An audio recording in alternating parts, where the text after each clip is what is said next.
সালামু আলাইকুম, সবাই কেমন আছেন?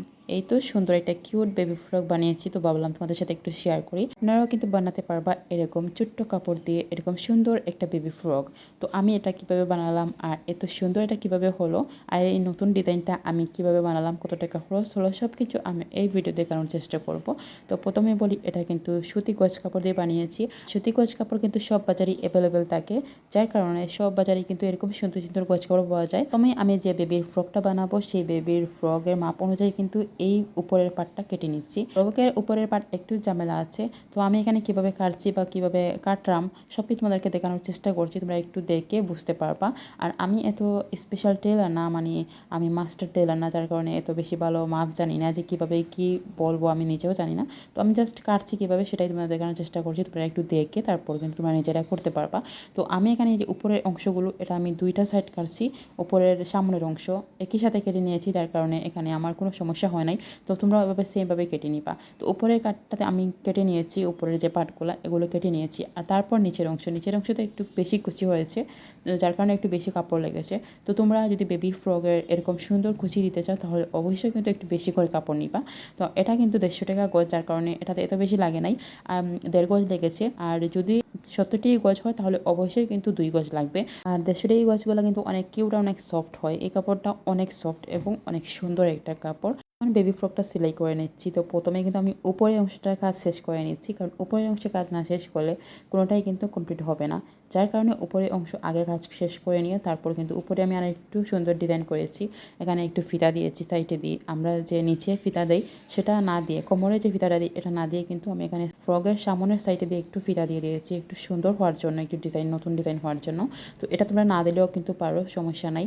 এটা একটু স্কিপ করতে পারবা, কোনো সমস্যা হবে না। আর যদি আমার মতো একটু বেশি সুন্দর করতে চাও, একটু ডিজাইন করতে চাও, তাহলে অবশ্যই এই ফিতার অংশটা দিয়ে দিবা, তাহলে বেশি সুন্দর লাগবে। তো এই তো কিন্তু আমি নিচের অংশও কাজ করে নিয়েছি আর উপরের অংশ কিন্তু কাজ করে নিয়েছি। আর এখন শুধু বসিয়ে তারপর কিন্তু কাঁধের অংশ সেলাই করে নিয়েছি। ওকের সামনের অংশ সেলাই করতে একটু খেয়াল করে সেলাই করবা যে উপরের সাইড কোনটা আর নিচের সাইড কোনটা, কারণ উপরের সাইডে তো একটা সুন্দর ডিজাইন করেছি ফিতার অংশ, যার কারণে এটা একটু বুঝে শুনে সেলাই করবা। যদি এটা নিচে পড়ে যায় তাহলে কিন্তু সব সৌন্দর্য নষ্ট হয়ে যাবে, যার কারণে একটু বুঝে তারপর উপরে সেলাই করবা, যেন এই ডিজাইনটা উপরে থাকে।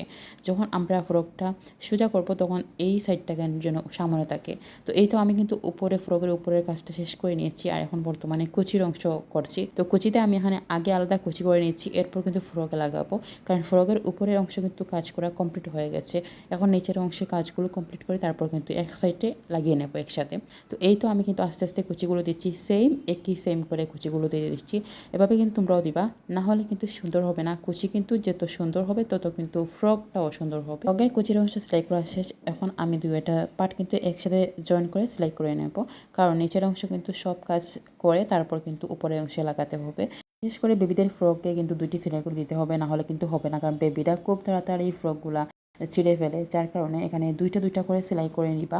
যে কোনো জায়গায় সেলাই করবা, সব জায়গায় কিন্তু দুইটা করে সেলাই করবা, তাহলে অনেক মজবুত হবে এবং সেলাইটা অনেক দিন থাকবে। তো এই তো কিন্তু আমি সামনের কুচির অংশ দিয়ে দিয়েছি, আর তারপর এখন জোড়া লাগিয়ে নিচ্ছি উপরের অংশ এবং নিচের অংশ। এখন হচ্ছে ফ্রকের মুহুর অংশতে একটু সেলাই রয়েছে, এই সেলাইটা করে নিলে কিন্তু এই ফ্রকটা কমপ্লিট হয়ে যাবে। ফ্রকের নিচের অংশও কিন্তু সেলাই করে নিচ্ছি, আমি উপরেও কিন্তু সেলাই করে নিয়েছি আর নিচেও কিন্তু শেষ, শুধু এই কাজটা রয়েছিল এটাও কিন্তু করে নিয়েছি। আর এখন হচ্ছে ছোট্ট একটা ফিতা করে নিয়েছি, কারণ বুকের অংশে যে আমি একটা ফিতা দিয়েছিলাম একটু সুন্দর করে ডিজাইন করার জন্য, যার কারণে এই ফিতাটা কিন্তু আমি এখানে করে নিয়েছি, আর করে তারপরে কিন্তু এই ফিতাটা লাগিয়ে নিচ্ছি। তো এখানে লাগানোর পর দেখো কত সুন্দর হয়েছে এই ফ্রকটা, সত্যি কিন্তু অনেক সুন্দর হয়েছে। আর এই বেবি ফ্রকটা আমি আমার নিজের মেয়ের জন্য কিন্তু বানিয়েছি। এই ফ্রকের কিন্তু কুচিগুলো দেখতে অনেক সুন্দর হয়েছে, কারণ একই সেম করে কিন্তু আমি কুচি দিয়েছিলাম, যার কারণে অনেক কিউট হয়েছে। আর এই তো কিন্তু ফ্রকের উপরের অংশ দেখে মনে হচ্ছে না যে এটা আমি নিজে বানিয়েছি, মনে হচ্ছে যে কোনো একটা দামি শপিং মহল থেকে এটা কিনে এনেছি। তো এটা অনেক কিউট হয়েছে। তোমাদের কাছে কেমন লাগছে প্লিজ কমেন্টে জানিও। আর এটার মতো সেম করে আমি একটা ড্রেস বানিয়ে নিয়েছি। ইনশাআল্লাহ হাফিজ।